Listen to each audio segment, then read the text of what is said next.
right. Hey, everybody. Happy Sunday to everybody. I know it may not be Sunday when you see this video, but it's Sunday when I'm making it.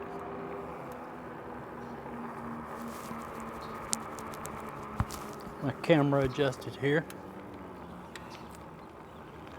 I don't know if y'all can see it or not, but that's a bluebird sky if I ever seen one. I mean, there's not a cloud in the sky.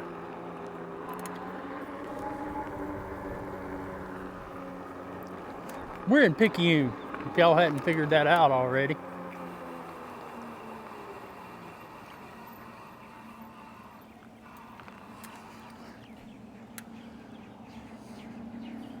Get across Goodyear Boulevard here, boy, all this traffic.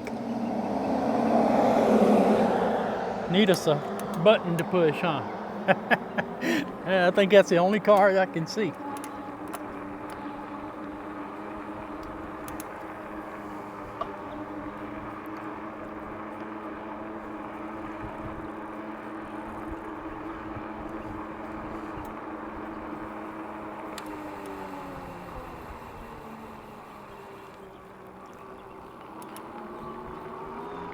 Yep, as we said, we're in Picayune. On a beautiful Sunday afternoon.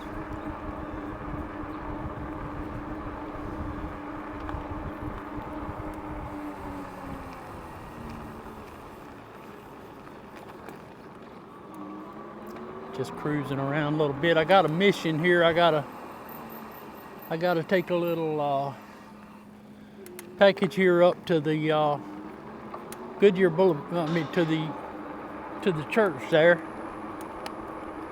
They got a flag disposal site there, and I got a flag I gotta take and drop off at the disposal site.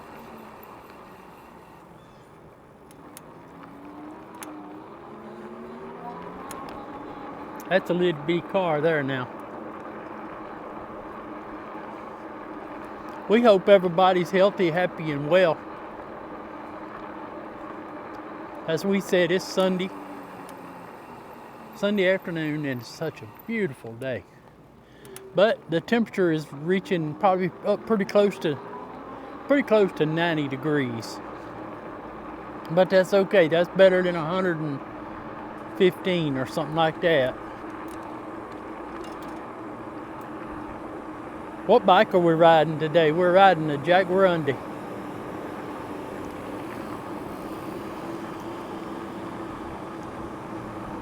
The sweet Jaguarundi. That's a nice bike, I tell you. I seen on the Magicycle Facebook page somebody got him a Jaguarundi, and my eyes just lit up for him. I said, you know what? Them people are going to enjoy that bike.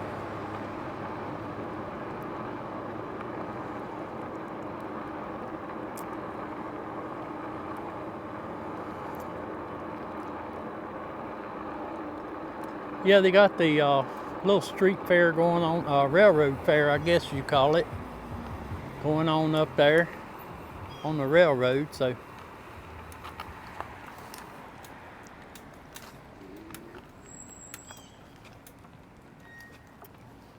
just park the bike here a minute.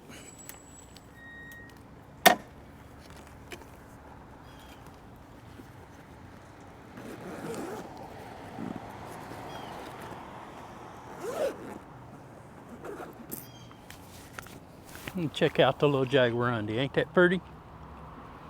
That's just sweet.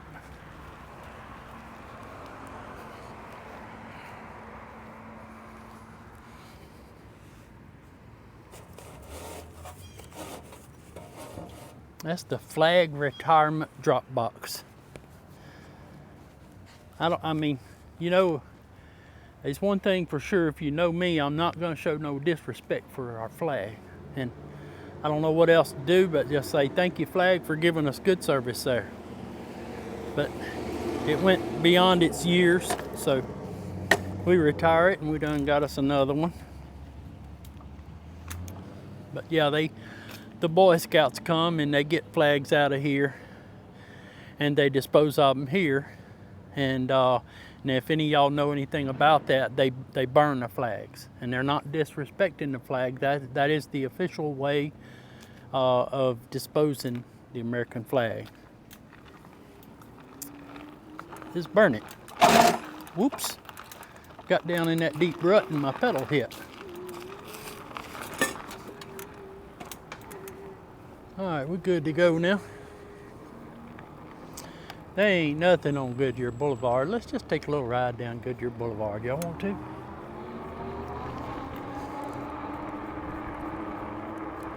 Just for a little ways, and then we'll turn around and come back.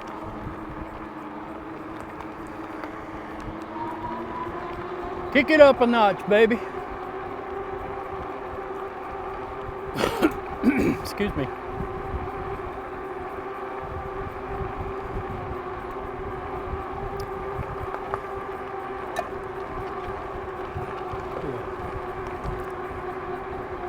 That's a mighty big man right there. I wouldn't want to have to tangle with him in an alleyway.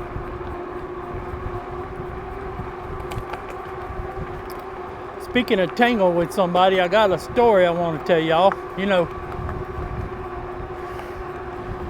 know me, I always got a story.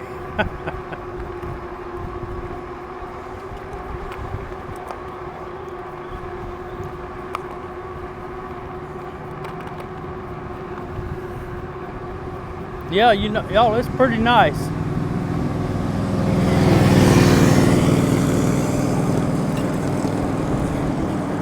Homeboys on their motorcycles. But they got a home girl on there too.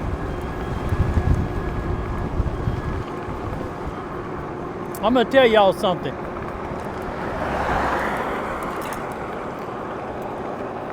When I was a cop for some of you new guys, girls and boys, whatever, y'all. I was a cop from 87 to 89 here in Picayune. And I'm gonna tell you, when you think about being a cop, you always think about the job you would worst hate to have. You would hate to have the job. And to me, the worst job I would hate to have would be to direct traffic right here. Right in the middle of this intersection right here. During the week, during school hours. Nope, I don't want to do it. Because you got kids walking across there trying to get across, to go to school. And then you got people coming down the boulevard, and you got people coming down this street, dropping off their kids, going into the school. It's just a lot of traffic for one person to do, and I always said they needed two people there. But as far as I know, so just one person still handles it every bit. And there was an older man, and I don't remember his name, but he did it for years, and he was always faithful. And then the man got down in his health, and I'm like, Lord, don't let me have to work. And because if they couldn't get the man, if some crossing guard calls in sick, then they had to get the police officers to, take care of the crossing guard position while, during the time of whenever the schools is taken out and getting in, But that intersection right there, I worked it one time, and I went and told them, I said, if y'all can't find somebody else to do it, then I got to find me another job. I can't work that.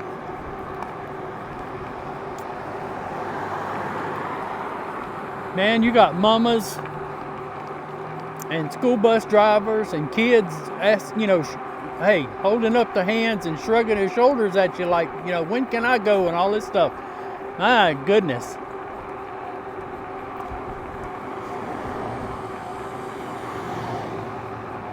Yeah, that's a job there. I tell you what, I wouldn't want to do that job. Hats off to the person that has to work that intersection. Never had to work school crossings that much. just once in a while. You know, Barney on Andy Griffith, he had to work the school crossing sometimes.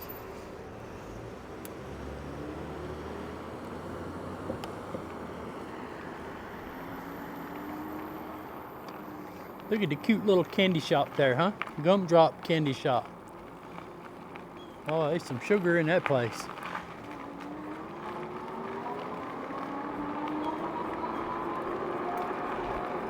But yeah, you talking about that big man back there and people that I wouldn't want to tangle with. I'm gonna tell y'all a story.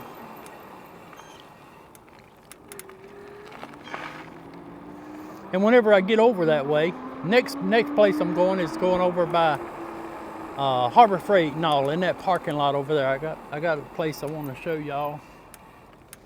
That's gonna be one of the highlights of one of my stories, maybe two of my stories.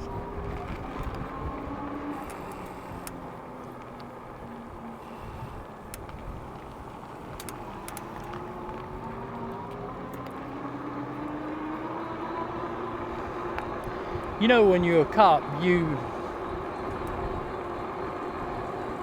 look at this Chevelle Super Sport right here. Look at that.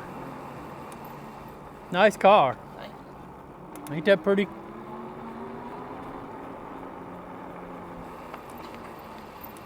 Let's do it and crank that thing up. Ooh-wee, ooh-wee. Mike Pate, what engine's that car got in it right there? 327? 283? That's about a 67 model, something like that. I should have stopped and asked him.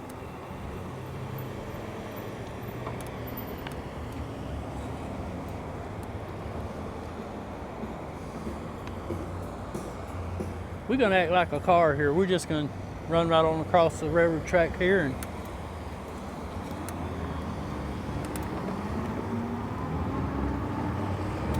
we're gonna go across.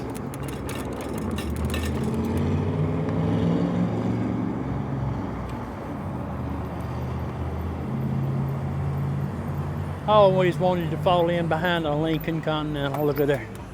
That ain't a Continental, but that's a Lincoln.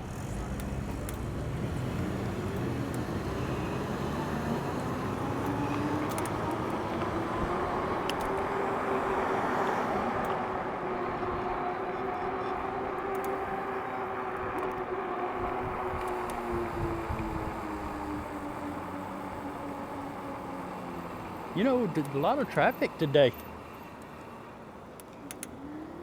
Not the normal quiet. Well, let's see, you know why everybody's out? Because the Saints aren't playing today. The Saints don't play till tomorrow night. I found that out.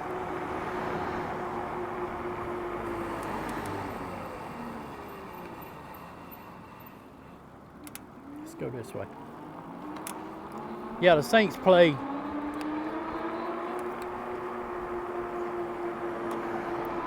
tomorrow night. Monday Night Football, that's right.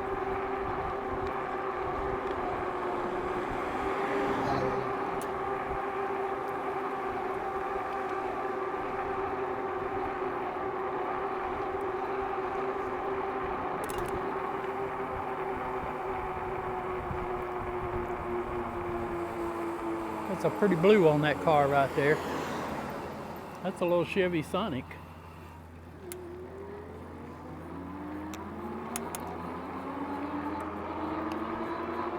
Y'all know where we're at. We've been down through here before.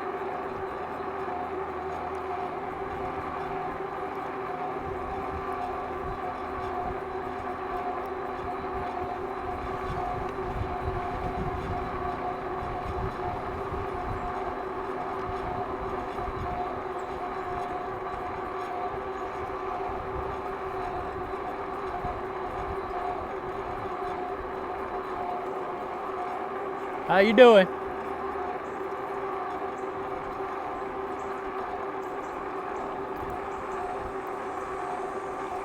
Tell you what, I just about eat too much. Susan had, y'all remember I told y'all I was picking up some shrimp for jambalaya. Susan made that jambalaya, and I'm gonna tell y'all right now. Y'all know I ain't gonna story to you. about jambalaya. I ain't gonna tell you no lie. That was some of the best jambalaya I ever had.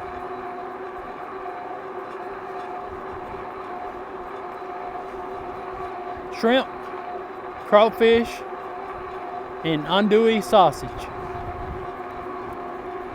Whoo! That was good.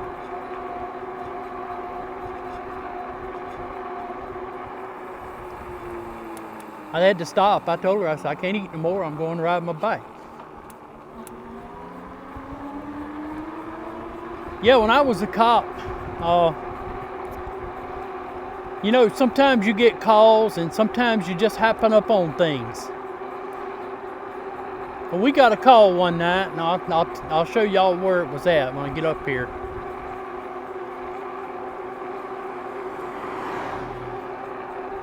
Donald was, I think Donald was captain of the reserves at that time.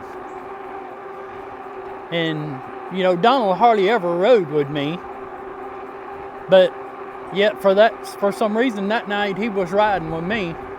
And we got a call about a disturbance at Burger King on Highway 43 South.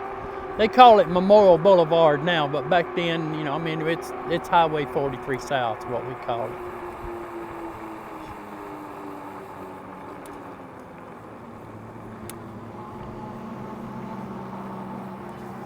There you go, right yonder.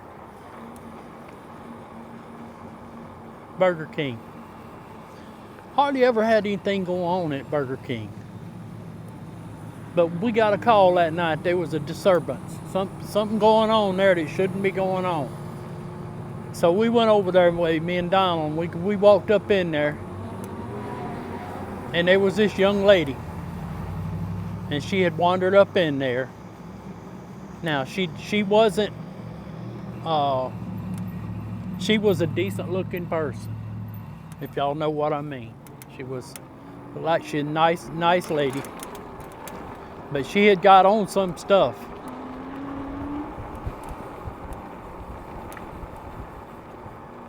She had got on something she didn't have no business on being on. And it was working on her. And she was like a Jekyll and Hyde. I don't know how else to describe it. She would go from 0 to 60 just at the snap of a finger.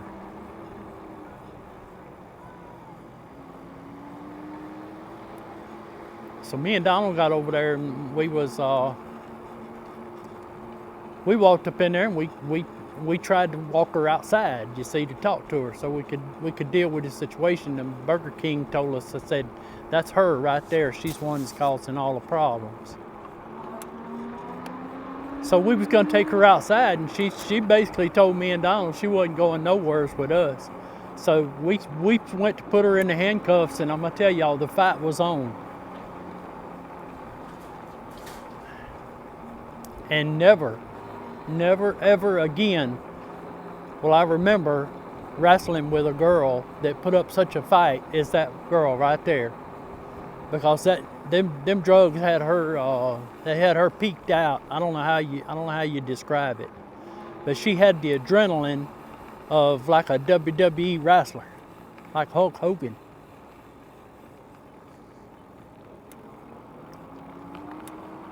And I told Donald, I said, Donald, we gotta get her out of here and get her in that car. We bear hugged her and got her out there and got her up in the car. And I never will forget. I told Donald, I said, Donald, call it in. Tell him we 1095 one time, white female, from Burger King to Criminal Justice Center. We had to, because it was a female, we had to give them our mileage and stuff like that. She was screaming at us so loud that you couldn't even hear her. The dispatcher said, I can't hear y'all, you're gonna have to repeat it. I finally just told him, I said, look, we'll be there in a minute. We got her to the jail. She fought the jailer. I mean, it was the craziest thing I'd ever seen, but I never will forget the strength that lady had. We was trying to get her sorted out and get her put in that car. I would have rather her just say, look, I'm sorry, it was a problem. And she was stressed out over nothing. That's why I say she was under the influence of the drugs bad. But yeah, she was stressed out over nothing. And but I never will forget the fight that me and Donald had with that girl. Then I'm gonna tell y'all about another fight. See, this used to be Walmart right here. Like every other town that there's a Walmart in. Usually, if you look over in the middle part of the old part of town, you'll find where Walmart once was. And this was the Walmart, because you see where those well,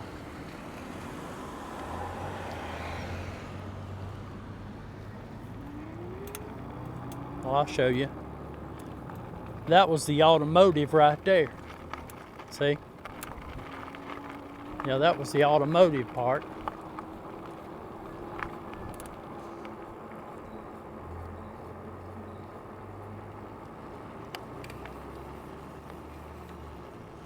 Look around here and see what they got. We might find something in this trash here we like. There's a box. Somebody had on my drill press. But anyway, one night, and I told you we got a call to that, okay? But me and Donald, we managed to get it took care of. She didn't beat us down. But one day I was right by myself, and it was a Saturday evening, about 4 o'clock. And I was patrolling through the parking lot, and I was gonna park over there and get out and do what we call a walk and talk. Yeah, a walk and talk. Meaning, just get out and walk around and show the public, you know, that we have police presence, and try to curb shoplifters and stuff like that. I think it was probably getting close to Christmas time. And I got right here, about where that blue truck was parked right there. And about where that man walking out of that building, that China restaurant up there, Chinese restaurant. There was two women met up in the parking lot. I'll show you right about where that silver car is, right there. And they met up in the parking lot. And the fight started. And it wasn't any yapping or jawing or anything like that. No, it didn't happen. That wasn't involved. It was, she just walked over, one of them walked over there, and she pulled her purse around and she slung that purse and she popped that other lady upside the head with it. And I'm telling you, that was the worst fight. I got out of my car. I grabbed my PR-24. For any of y'all that don't know or have never been on the receiving end of a PR-24, that was a nightstick. But it had that little bar coming off the bar coming off the stick there, and we used to use it to do what they call that Georgia takedown maneuver. You could use it and take people down, you know, when they causing a fuss or whatever. Well, I knew one of the ladies. Actually, I knew both of the ladies. So I ran over there, and if there's one thing I can tell y'all, for hindsight's 2020, never ever get between two fighting women. Stay off to the side, but I got in between them, and look, y'all, they tore my rig off of me. Now, my rig was, you know, my pistol belt, my handcuffs. I had 2 packs of handcuffs. I had all kind of extra ammunition, and it was all hung on me with a Velcro belt. They tore that thing completely off of me. My gun come out and went flying out across the parking lot. And here I was wrestling around with them women. And there's a big old boy. I finally got one of them up and was holding her, and the other one come over there beating on her while I was holding her. And there's a big old boy come out of there. He looked like a pulpwood hauler. And he said, "Can I help you?" And I said, "Here, hold this one." And he looked like he's about 320, something like that, about 6'5", about 320. And I shoved her to him. I said, hold her and I'm gonna get this other one. Never have been so glad to see somebody that was trying to help, because I couldn't call for backup on the radio because I couldn't get to it. I had a radio microphone that was attached to my chest up here. That done got knocked off. My microphone was being slung around on the ground. So the dispatcher could hear that there was something going on. Because the microphone got keyed a few times. And directly I heard the sirens coming, but by then it was all over with. But all it was about a man. 2 women, 1 man.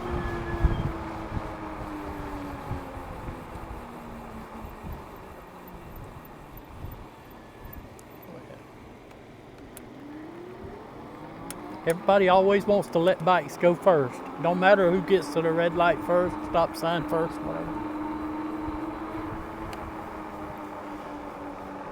And you know, come to find out, I mean, I would deal with one of the ladies again later on when she shot the man that they was fighting about.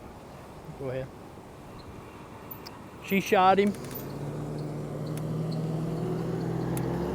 Shot him through the screen door over here down on Canal Street there that we come off of.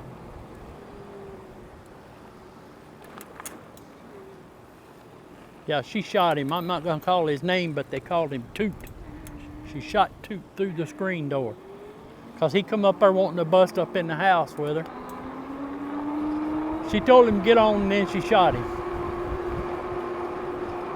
We trailed him like trailing a deer that had been shot or something, or some animal, you know, had been shot.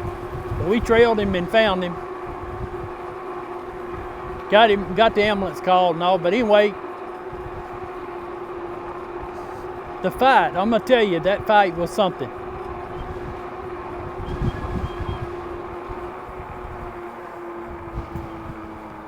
That's one of the last toughest fights that I had ever been involved in. And I tell you the truth, I don't want to get involved in any more of them.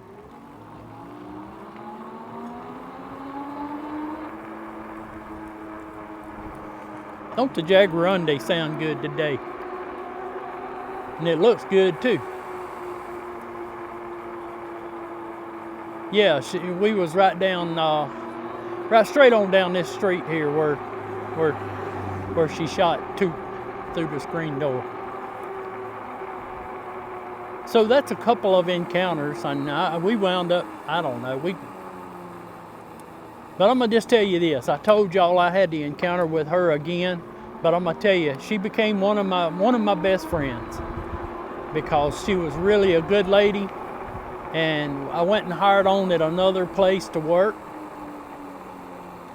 and she hired on about the same time, and she come up and she talked to me. She said, "I remember you." She said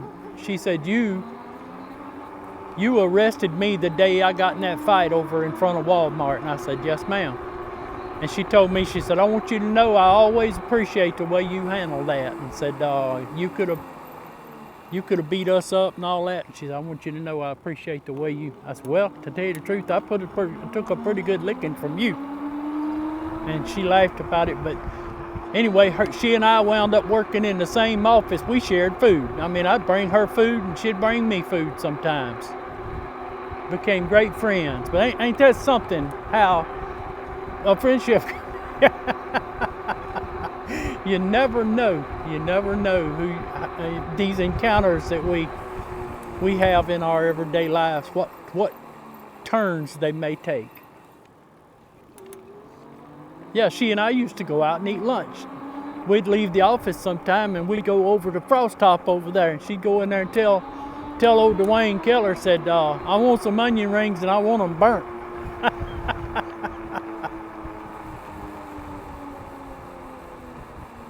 That's old school there, y'all. Let me show you the old school. They called that Birdie Rouse. East Side School, but they called it Birdie Rouse. I'd like to know when that building was put up there. I want to ride around here and see if I can find. I want to see if I can find where that man's got that scraper for his tractor. I asked him about it one time, see if he would sell it, and I never did hear for nothing else from him. I don't even know if the man's still alive, but it was right around here somewhere. That's what I'm doing.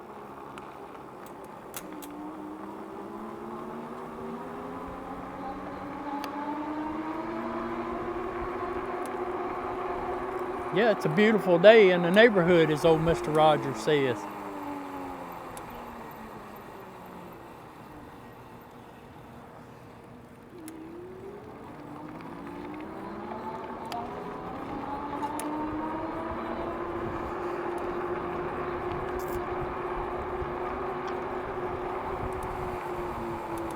We're just going to ease around just a little bit more, and then we're going to scoot back across the highway. I think it's down there.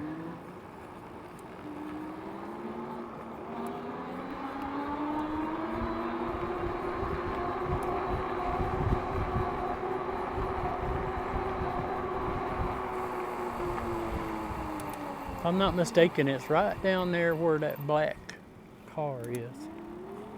Yeah, I'd like to have it. What it was is one of them. It's a grader scraper for pull behind your tractor to grade driveways and stuff like that. That's the man's tractor right there. Yeah, that's where it was at. And I don't see it there no more. It stayed right there on that corner. He must have sold it. I give him my number. That little old dog laying there, he looked like he didn't care about nothing.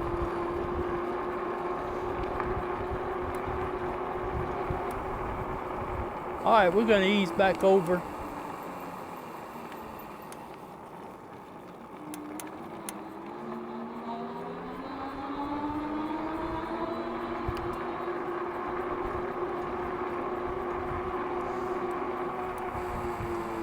So anyway, the moral of the story was about the fights was before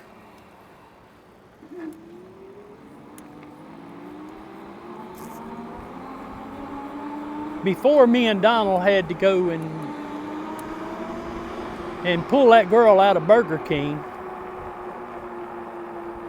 Popeye's chicken was right there, you know, kind of in the same parking lot there. Popeye's was the only place that would allow the police officers to eat for free. And Lord knows we needed it, y'all. I was making $5.40 an hour when I was a cop. Burger King would give you 50% off. But then, I guess one of the cops pulled over one of the managers or something or another and give them a ticket or something or another, I don't know. They got them a bitter taste in their mouth towards the police. And they said, police don't eat here no more for free. If you eat, you pay for it.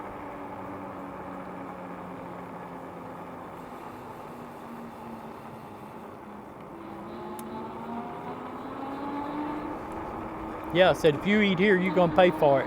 But after me and Donald went over there and busted up the disturbance over there, then they changed their mind a little bit about letting the cops eat for free. All I know is that there was a card on the bulletin board whenever I got to work one afternoon. Everybody said, there they come, there comes our Burger King heroes. And I said, what you talking about? They said, man, we can eat supper for free now from Burger King because you and Donald went over there and cleaned the place up that night. Let's ride through here and see what they got.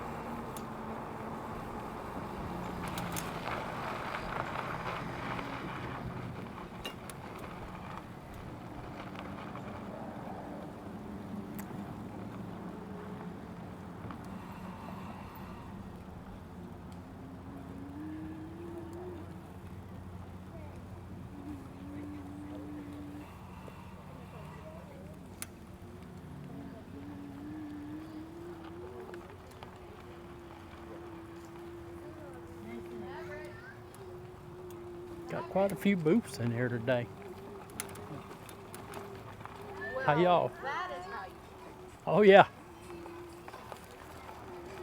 Looks like y'all need a train to come through about now, huh? You can just ride up and down the way you. Well, at least you got a nice day. It's very Nice. nice.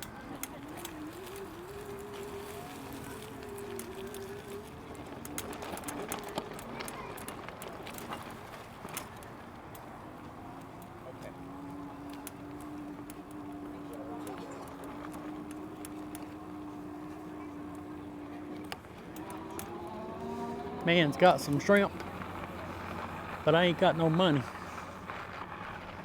$5 a pound, but they 10.15s. Woo, 10.15s is big boys.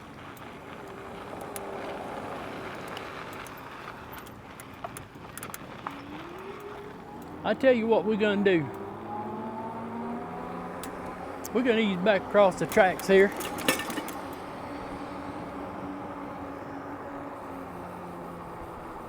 Pull over here in front of PJ's Coffee.